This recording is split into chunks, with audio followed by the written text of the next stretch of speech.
안녕하세요. 이 시간에는 마가복음 7장에 나오는 스로브니게 여인의 이야기를 여러분들과 함께 나누려고 합니다. 오늘 이야기의 제목을 자녀의 빵을 개들에게 줘? 이렇게 한번 정해 보았습니다. 물론 수사학적인 질문입니다. 그렇게 할 수 없다는 이야기죠. 자, 복음의 세계, 예수님의 일대기에 대한 마가의 이야기 세계에서 결론은 어떻게 되었을까요? 저와 함께 본문을 읽어보겠습니다. 마가복음 7장 24절부터 30절까지입니다. 예수께서 일어나 거기를 떠나 두로 지방으로 가서 한 집에 들어가 아무도 모르게 하시려 하나 숨길 수 없더라. 이에 더러운 귀신 들린 어린 딸을 둔 한 여자가 예수에 대하여 듣고 곧 와서 그 발 아래에 엎드리니 그 여자는 헬라인이요 수로보니게 족속이라. 자기 딸에게서 귀신 쫓아내 주시기를 간구하거늘 예수께서 이르시되 자녀로 먼저 배불리 먹게 할지니 자녀의 빵을 취하여 개들에게 던짐이 마땅치 아니하니라. 여자가 대답하여되 주여 올소이다마는 상 아래 개들도 아이들의 먹던 부스러기를 먹나이다. 예수께서 이르시되 이 말을 하였으니 돌아가라. 귀신이 내 딸에게서 나갔느니라. 여자가 집에 돌아가 본즉 아이가 침상에 누웠고 귀신이 나갔더라. 제가 여러분들과 함께 읽었습니다. 여기 우리말 개역 개정에는 예수의 소문을 듣고 이렇게 되어 있지만 알라 유스스 아쿠사사 구네이 페리아우투 여인이 페리아우투 그에 대하여 들었다. 그러나 여인이 그에 대하여 어, 곧 들었다. 네, 이렇게 직역을 하면 그래요. 제가 왜 고쳤냐면 예수의 소문을 듣고 이렇게 했을 때 그러면 소문이라고 하는 단어는 따로 있거든요. 아코에이라고 되어 있습니다. 예수에 대하여 들은 거예요. 자, 그 다음에 자녀의 떡을 취하여 떡이라고 번역을 했습니다만은 빵이라고 하는 것이 옳죠. 자, 이런 것들은 제가 조금 번역을 바꾼 것입니다. 그 다음에 이 이야기에서 자, 들었다라고 하는 것, 예수에 대하여 들었다. 접대 5장에 혈루증 여인도 예수의 소문을 듣고 곧 뒤로 와서 막 이렇게 그 밀집된 그 수많은 그 무리들 그 뒤에 뚫고 들어가서 예수를 만났죠. 자, 듣는다는 것은 마가복음 안에서 굉장히 중요합니다. 자, 그 다음에 배불리 먹는다, 빵, 먹던 부스러기, 먹는다. 자, 이런 거 식탁 교재의 어떤 전문 용어 같은 것들이 좀 나와 있습니다. 자, 이런 것들이 굉장히 이 이야기에서 주목할 만한 것이고요. 그리고 집이라고 하는 단어가 두 번 나옵니다. 집이라고 하는 것은 예수님께서 한 집에 들어가서 숨으시려고 하는 것. 그 다음에 딸아이는 집에 있어요. 집이라고 이런 점에서 집이라고 할 때는 어떤 그 프라이버시, 그러니까 외부 사회와 단절돼 있고 바깥에서 알 수 없는 이제 그런 특성이 있죠. 그 다음에 발 아래 엎드리니 저때 누가 이렇게 했죠? 야이로도 예수께 나와서 발 아래 엎드린 적이 있죠. 자, 그 다음에 그 여자는 헬라인이고 수르브니게 족속이었다. 자녀, 그 다음에 자녀, 그 다음에 개들. 이런 것들이 이 본문에서 좀 주목할 만한 그런 점입니다. 제가 말씀드린 것 외에 몇 가지 중요한 어떤 본문 관찰 여러분들과 함께 나누겠습니다. 자, 장소는 두로 지역의 이방 땅입니다. 등장인물은 예수님과 수로니가 여인. 분명히 예수의 제자들도 옆에 있었을 텐데 나타나지 않고 있습니다. 자, 사건은 여인의 딸과 귀신 축출래. 여인의 딸에게서 귀신을 축출하는 이야기예요. 거기에 비해서 자, 중요한 어휘는 어떤 것들일까요? 자, 여자와 딸, 벌써 여자 이야기죠? 딸도 여자니까요. 자, 헬라인과 그다음에 수르보니게 족속. 그 사람은 헬라인이었대요. 그 중에서도 수르보니게 족속이었대요. 그다음에 자녀와 개들. 자녀의 빵을 취하여 개들에게 던짐이 마땅치 아니하다. 그다음에 빵과 부스러기. 물론 부스러기도 빵입니다. 그리고 좀 아까 말씀드린 집과 숨김. 이런 것들이 이 본문에 나타나는 주요한 어휘들이라고 말할 수가 있습니다. 자, 서사적인 문맥에서는 굉장히 중요한 포인트는 바로 이겁니다. 베세다 항해의 실패예요. 베세다 항해, 그러니까 6장 마지막에서 무리를 걷는 지역. 너희가 먼저 벳세다로 가라. 거기 가서 있어라. 라고 했는데 배는 회왕해서 오히려 더 뒤로 겟세마네로 갔었잖아요. 자, 이방 땅을 여는데 제자들이 실패했다는 점. 그리고 이 유대인의 정체성과 관련돼 있는 이 정결 논쟁에 굉장히 심각히 어떤 연루돼 있었다는 점. 자, 이러한 것들이 이 이야기의 어떤 그 서사적 문맥, 서사적인 줄거리, 그 한복판에 있다는 점입니다. 그래서 마지막으로 고려할 점은 하나의 쟁점으로서 귀신 축출과 빵은 무슨 관계일까? 분명히 이 여인은 예수를 꽁꽁 숨어 있는 예수를 찾아왔어요. 그리고 자기의 딸에게서 귀신을 쫓아주십시오. 이렇게 말을 했어요. 그런데 예수님의 어떤 반응은 뭐였어요? 자녀들의 빵을 취하여 개들에게 던짐이 마땅치 아니하다. 귀신을 쫓아달라는데 왜 빵 얘기를 꺼내는 거예요? 귀신 축출과 빵은 무슨 관계가 있을까요? 이런 것들이 이 본문에서 어떤 마가의 의도와 관련되어 있는 굉장히 중요한 그러한 어떤 요인이라고 볼 수가 있습니다. 여인은 누구일까요? 26절 그 여인은 헬라인이었고 수로보니게 족속이었다고 합니다. 자, 여기 그 수로보니게 영어로 제가 찾아보니까요. Syrophoenician, Syrophoenician, Syrophoenician woman. 수로보니게 여인을 영어로는 Syrophoenician. 여기 사이로라는 말은 이 시리아라는 뜻이고요. 그 Phoenician 이거는 우리말로 페니키아예요. 그래서 고대 페니키아는 고대 왕국이고요. 그 고대 왕국의 그 수도가 어디였냐면 두로와 시돈이었거든요. 그다음에 예수님 동시대에는 그 지역을 시리아라고 불렀어요. 더욱이 이 지중해 항구 도시 두로는 고대 해상 왕국, 바다의 대제국 페니키아의 수도입니다. 페니키아가 어느 정도였냐면요. 어떤 그 로마 대제국, 그 다음에 헬라, 그 시대, 그러니까 고대 그리스 이전에 이 두로와 시도를 중심으로 해가지고 페니키아라고 하는 대제국을 건설했는데 이 사람들은요, 이 바다의 어떤 제왕이에요. 그래가지고요, 배를 만드는데 아주 대단히 뭐랄까요, 기술이 좋았고, 그리고 용맹스러웠습니다. 그래서 지중해 전체를 다 누비면서 이 해상 무역, 뭐 이 전체를 다 컨트롤하는 거예요. 세상을 다 손에 쥐고 그리고 쥐락펴락 했던 거예요. 더욱이 이 바다 건너편 이 남유럽이나 북유럽을 정복해가지고 거기를 식민지로 만들고 이 페니키아의 어떤 강성했었던 국력이나 저들의 어떤 그 전사로에서의 용감함 이런 것들은 역사에 대단히 유명합니다. 그래서 이 여인이 수로보니게 여인이었다라고 했을 때 어떤 페니키아인의 후예, 어떤 전사의 후예라는 시리아 지역에 살고 있었던 그런 어떤 보이지 않는 의미가 있다는 점이에요. 여인은 이를테면 용맹스럽던 전사의 후예입니다. 여자라 할지라도 말이에요. 그런 그가 가장 가련한 처지에 놓여 있습니다. 왜?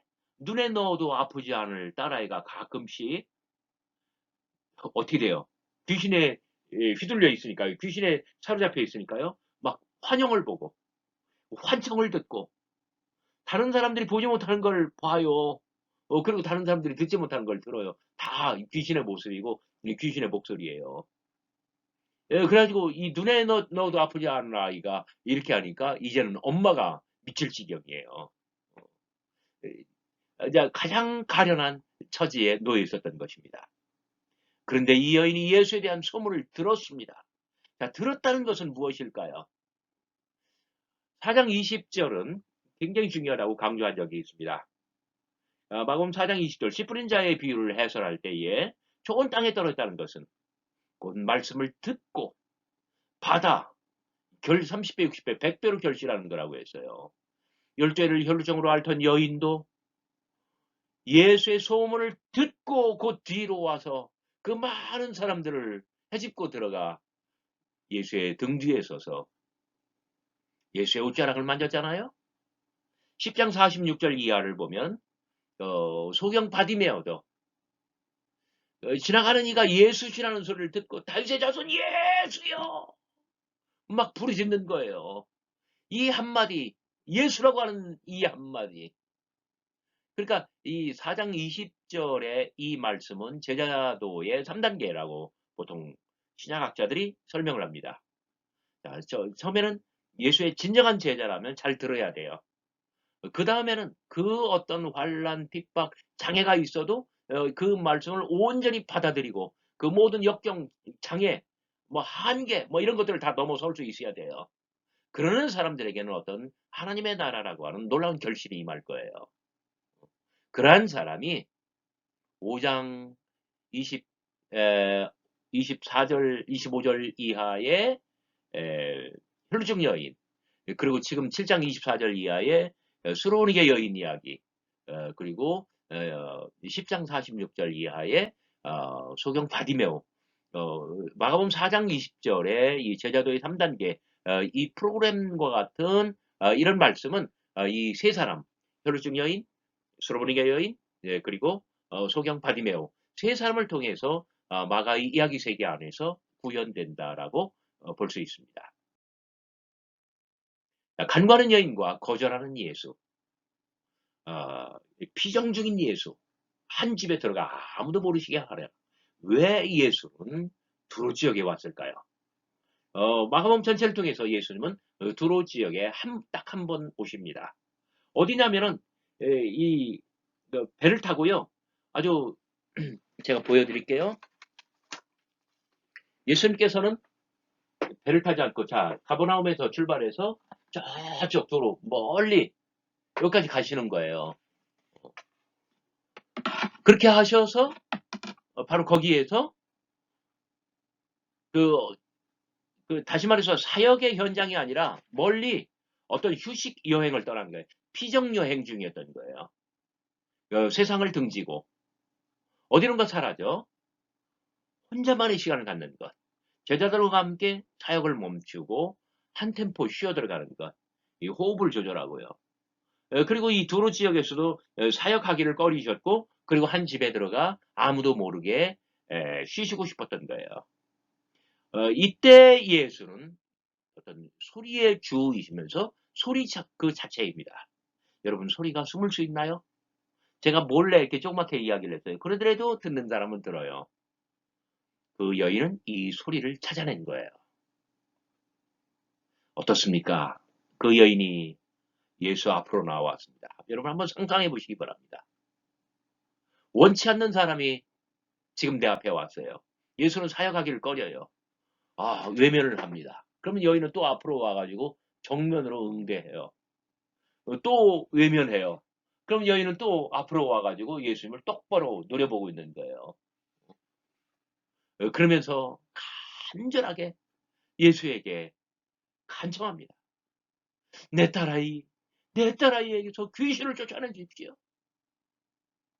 그러나 예수의 반응은 냉혹합니다. 자녀로 먼저 배불림 먹게 할지니 자녀의 빵을 취하여 개들에게 던짐이 마땅치 아니하다. 간절한 여인 그리고 냉혹한 예수. 자, 둘 사이의 날선 대화를 보십시오. 이것은 딸아이의 축기에 관한 이야기입니다. 그러나 어느 치유의 기적이나 축기 이야기와 달리 중심에는 범상시하는 대화가 있습니다. 예수, 자녀로 먼저 배불림 먹게 할지니 자녀의 빵을 취하여 개들에게 던짐이 마땅치 아니하다. 뭔 뜻이에요? 그 여자가 개 같다는 이야기예요. 그러나 여인, 주여, 올소이다마는 상안의 개들이라 할지라도 아이들의 먹던 부스러기를 먹나이다. 얼마나 간절해요. 그런데 이것은 논쟁 이야기입니다. 신약학자들은 이 이야기를 논쟁사화로 분류해요. 이거 논쟁사화로 분류하는데요. 시간 많이 걸려요. 자, 이것은 뭐에 관한 사건이라고요? 딸아이의 포제션, 귀신 들림과 그리고 딸아이로부터의 귀신 축출.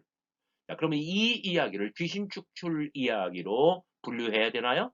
양식 비평으로 볼 때에 이 이야기에는 어떤 그 양식 비평 뭐랄까요? 귀신 축출 이야기에 그런 양식이 나타나질 않아요.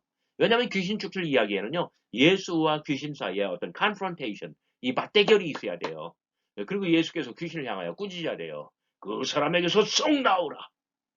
그럼 귀신은 어떻게 해요? 막 발작을 일으키고 그리고 완전히 다 판을 뒤집고 그리고 나오면서 막 이렇게 쫓겨나가죠.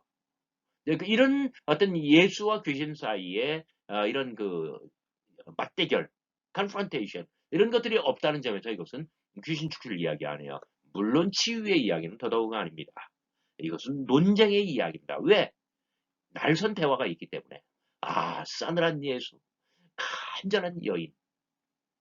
예수께서는 이 개들에게 던짐이 마땅치 않다 이렇게 말씀하심으로 말미암아 여인 또는 여인이 속한 어떤 그 집단을 이 개로 취급하잖아요. 그런 의미에서 이 다르다는 점이에요. 그래서 이것은 논쟁 이야기입니다. 자녀와 개. 이것은 귀신 축출에 관한 이야기인데 예수는 왜 빵이라고 합니까? 그것은 예수로 말미암는 하나님의 나라이고 그 나라의 모든 권능과 은사예요. 자, 하나님 나라의 모든 권능과 은사를 빵이라고 했다는 점 굉장히 중요한 포인트입니다. 여기에는 마가의 어떤 그 플롯, 마가의 복선이 깔려 있는 거예요. 자, 그렇다면 자녀는 누구고 개들은 또 누구일까요?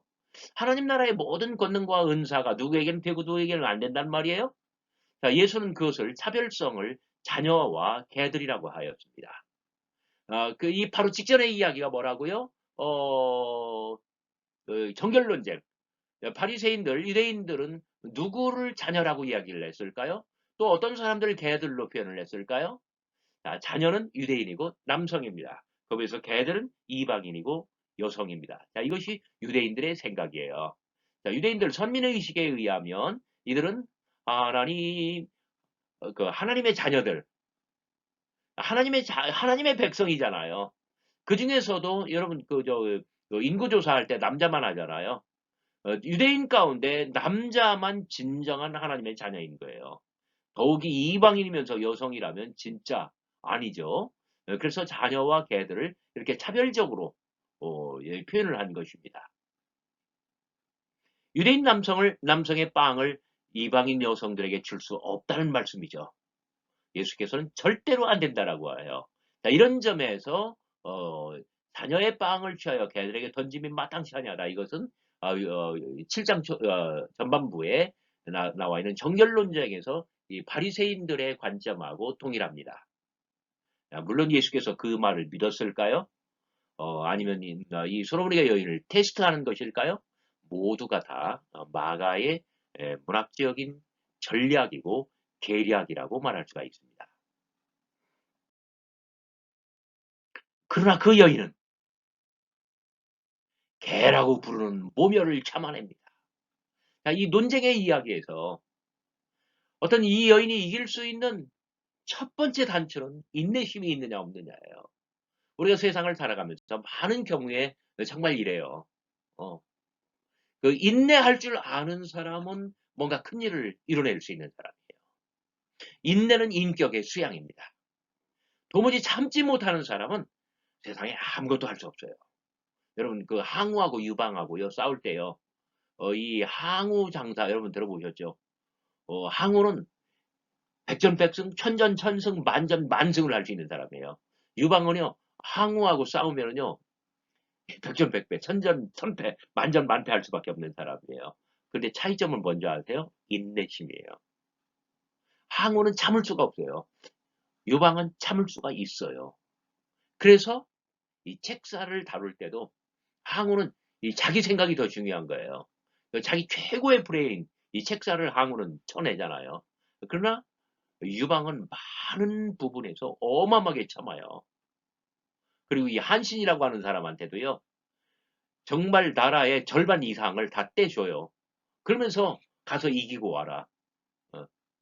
자기의 어떤 그 욕망, 자기의 자존심, 자기의 감정 이 모든 것을 참을 줄 알기 때문에 자기는 못 이기잖아요. 유방을. 한신. 저 누구요? 저 항우를.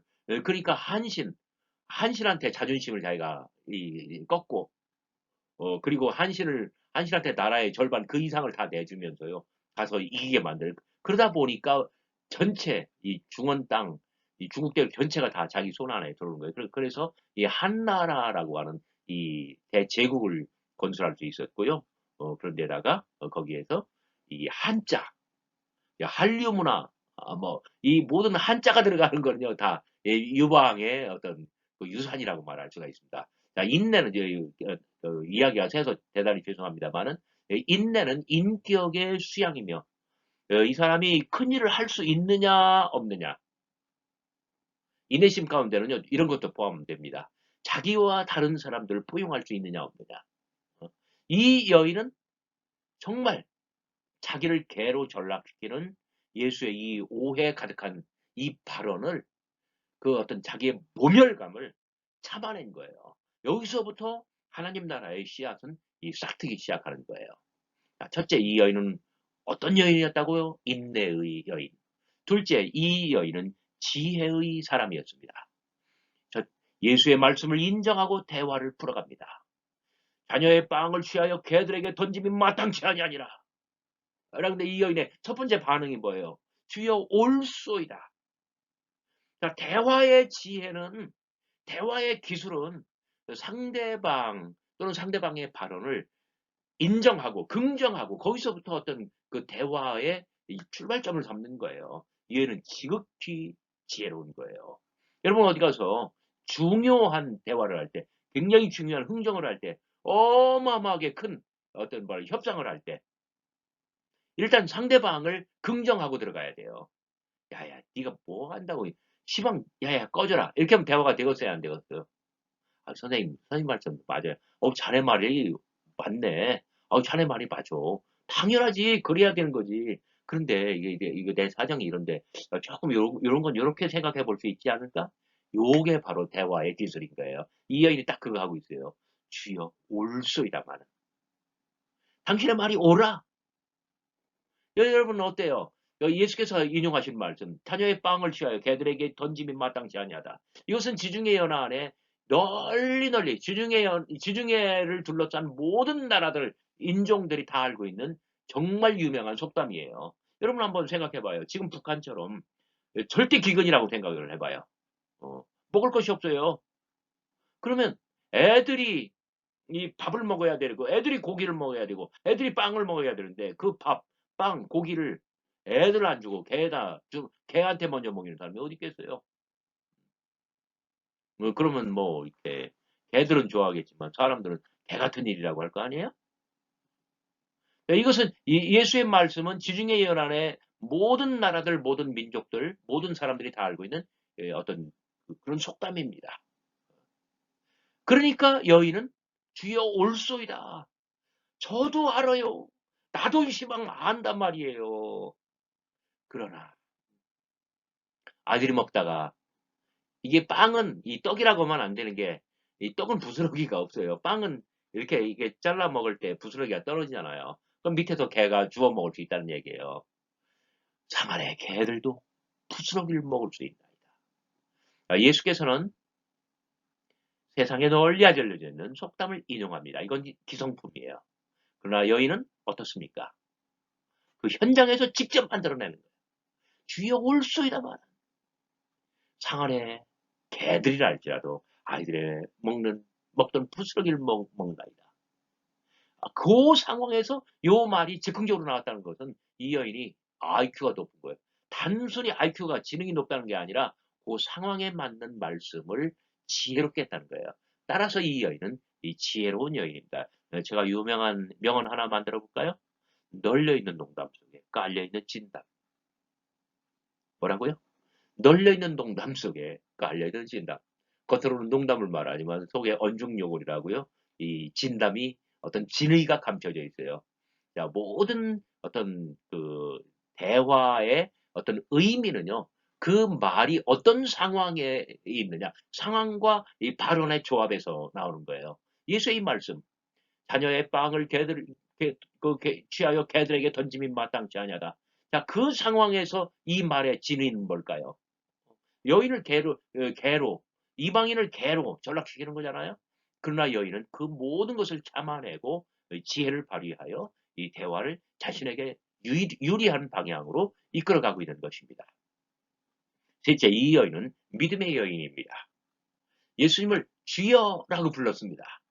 여기 끼리에 영어로는 Lord, My Lord, 나의 주님, 나의 하나님 이 뜻이에요. 우리말 번역에 약간 그 차이가 있습니다. 주는 그리스도시요 살아계신 하나님의 아들이시니이다. 이때 주는 You are the Christ. 당신은 우리가 당신이라고 번역하기 어려우니까 주라고 번역할 거예요. 주여 보소서. 우리가 모든 것을 버리고 주를 쫓았나이다. 이때도 We followed you. 우리가 당신을 따랐나이다. 당신은 그리스도시니. 주는 그리스도시냐. Zu eho Christos. You are the Christ. 자, 이때는 모두가 다 어떤 2인칭 단수 대명사예요. 그러나 여기 주여, 이것은 길이에 예수를 향하여 나의 하나님, 나의 하나님, 면전에서 이렇게 불러요. 이것은 뭡니까? 굉장히 중요한 포인트입니다. 예수의 신성을 알아봤다. 예수를 하나님으로 여겼다. 자, 저때 이 사건하고 비교됩니다.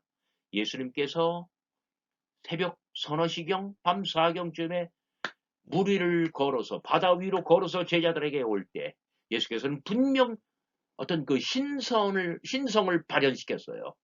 예수께서 여호와 하나님의 어떤 그 권능이 충만한 모습을 보였다는 거예요. 그러나 제자들은 예수를 뭐라고 불렀어요? 요령이다. 제자들조차도 예수의 신성을 알아보지 못했는데 이 여인은 단박에 예수를 향하여 나의 하나님, 나의 하나님, 신성 가득한 나의 하나님, 믿음의 사람입니다. 더욱이 이 이야기는 시방 환자가 앞에 있어요? 아니면 없어요? 멀리 있어요. 어디에? 집안에. 그 여인이 그 집 속에 있단 말이에요. 그런데 멀리서 치유의 간구를 주님께 드렸고, 그리고 주님께서는 권능을 발현하시는데 멀리 있는 이 딸아이의 이 병을 고쳐냅니다. 여러분 댁에 가시면 TV 켜실 때, 그리고 TV 채널을 바꾸실 때, 볼륨을 조절할 때 뭘로 하시나요? 뭘로 하셔요? 이런 이렇게 리모트를 가지고 또 이거 누르죠. 그죠?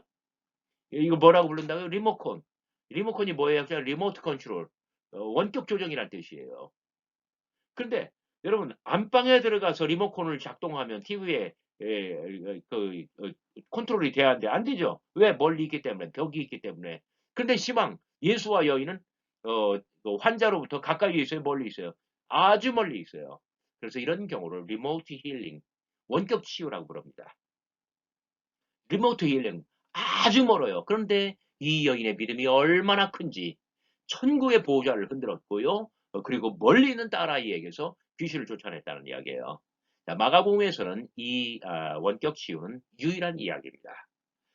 그리고 이 사복음서, 신약성서 전체를 통틀어서 말하자면 이 이야기와 더불어 또 하나가 단 하나가 더 있어요. 뭐냐면은 왕의 아들의 어떤 왕의 아들을 집에 있는 왕의 아들 왕의 신하의 아들을 고쳐내는 거예요. 신약성서에서 단 2번만 나옵니다. 원격 치유.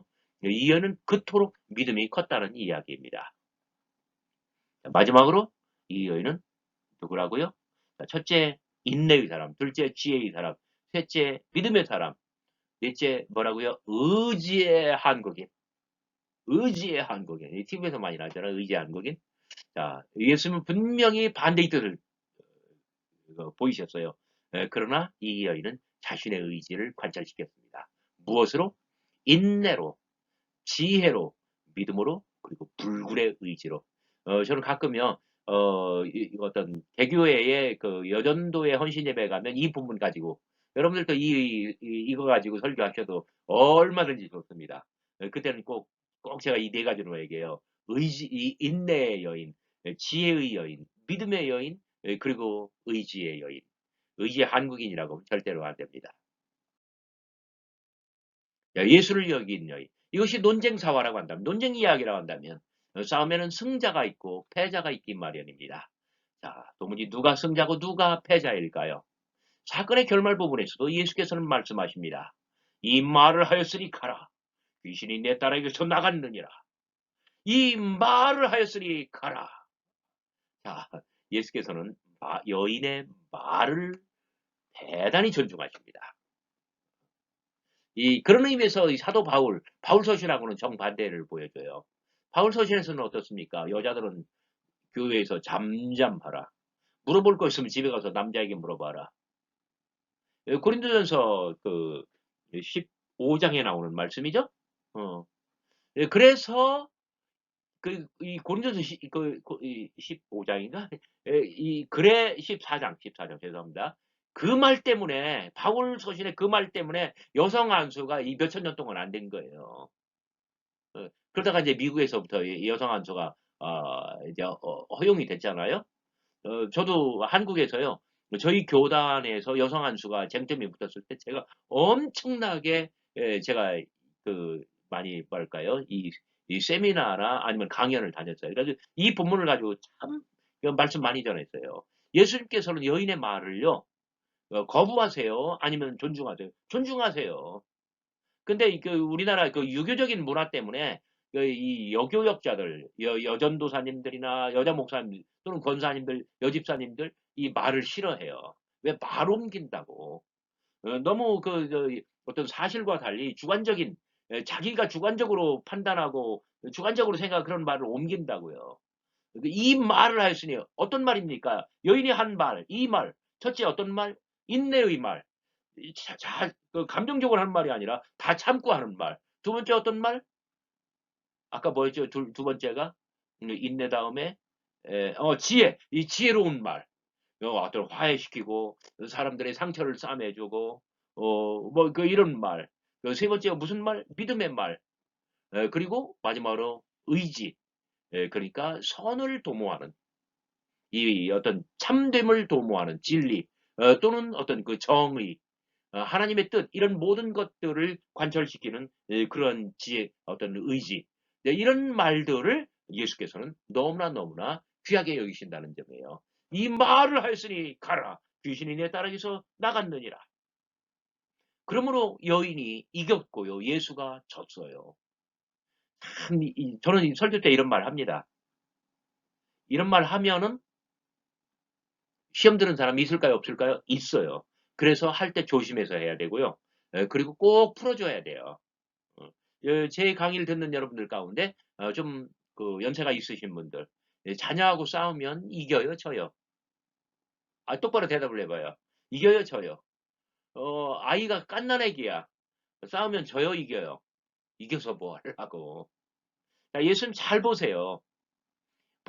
마가복음 읽어볼 때 모든 복음서를 읽을 때요. 약한 사람을 만나면 예수님께서 이겨요, 져요? 바리새인들 같으면 그 사람들 대놓고 이기지. 근데 예수님 같으면 어때요? 이 비어져요. 가슴이 미어져요. 언제나 지는 거예요. 바로 그런 겁니다. 그러나 권력을 가졌고 이 권세가 있지만 잘못된 사람들 만나면 예수님께서 져요 이겨요. 절대로 안 지십니다. 이건 저의 체험이기도 해요. 어느 순간에서부터인가 저희 어머니와 저희 아버지가 저한테 지시기 시작하더라고요. 그것은 뭐냐면 그 순간부터 제가 이제 드디어 어른이 되는 거예요. 와, 엄마 아빠가 분명히 내가 틀리고 어머니 아버지가 옳으신데 어머니 아버지가 나한테 져주시네. 그때부터 아이는 이제 성인이 되는 거예요. 자신의 모든 판단, 발언, 행동 이 모든 거에 책임감을 갖게 되잖아요. 예수께서는 정말 이 마가복음은 예수님의 이런 정말 멋진 모습을 마가복음은 이야기에 담았어요. 이것이 바로 복음의 매력이고 오늘 우리로 하여금 성장하게 만들고 성숙하게 만들어주는 거예요. 처음부터 솔로몬에게 여인은 이야기의 중심에 있습니다. 사건을 일으킨 이도 여인이고 사건을 주도해 나가는 이도 여인입니다. 일의 결국에는 피하려고 했던 예수의 의지가 아니라 여인의 의지대로 관철되었습니다. 여인이 논쟁에서 이겼고 자신의 목적을 달성했다면 예수는 패배하여 어찌 되었을까요? 찌그러졌을까요? 오매기 죽어하고 쥐구멍으로 숨어 들어갔을까요? 예수님은 예수님대로 또 계산이 있는 법이에요. 그게 뭘까요? 그래서 공부를 해야 됩니다. 자, 싸움의 결과 마가복음 안에서 이야기가 문학적으로 어떻게 되었을까요? 애초에 예수께서는 자녀의 빵을 취하여 개들에게 줄 수 없다 하였습니다. 그러나 여인은 신학적인 논쟁을 일으켰고 예수와 신학적인 논쟁을 일으키고 예수를 이긴 유일한 여인으로 유일한 사람으로 남습니다. 그 결과 하나님 나라의 권능과 은사를 쟁취했습니다. 빵을 얻어낸 거예요. 그렇다면은 과연 자녀의 빵은 개들에게로 넘어갔을까요? 그것은 유대인에게서 이방인에게로 넘어갔다는 이야기고 남성으로부터 여성에게로 넘어갔다는 것을 뜻합니다. 마가의 이야기는 이러한 점을 구현할까요? 그럴 겁니다. 바로 그런 점에서 수로니게 여인의 이야기는 마가복음 전체의 이야기 흐름에서 유대인으로부터 이방인으로, 그리고 남자로부터 여자로 주도권이 넘어가는 분수령을 보여줍니다. 더욱이 이 이야기는 어디쯤에 있다고 해요? 서사적으로 12명 남성 제자들이 바다를 넘지 못하고 베세다 이방 땅으로 나아가지 못한 바로 그 지점에 있고요. 그리고 바리새인들이나 서기관들이 와서 지독한 정결 논쟁을 일으킨 바로 그 직후잖아요. 그런 점에서 이 이야기가 중요한 것입니다. 여러분 오늘 재밌는 공부 저와 함께 하셔서 대단히 감사합니다. 안녕히 계십시오.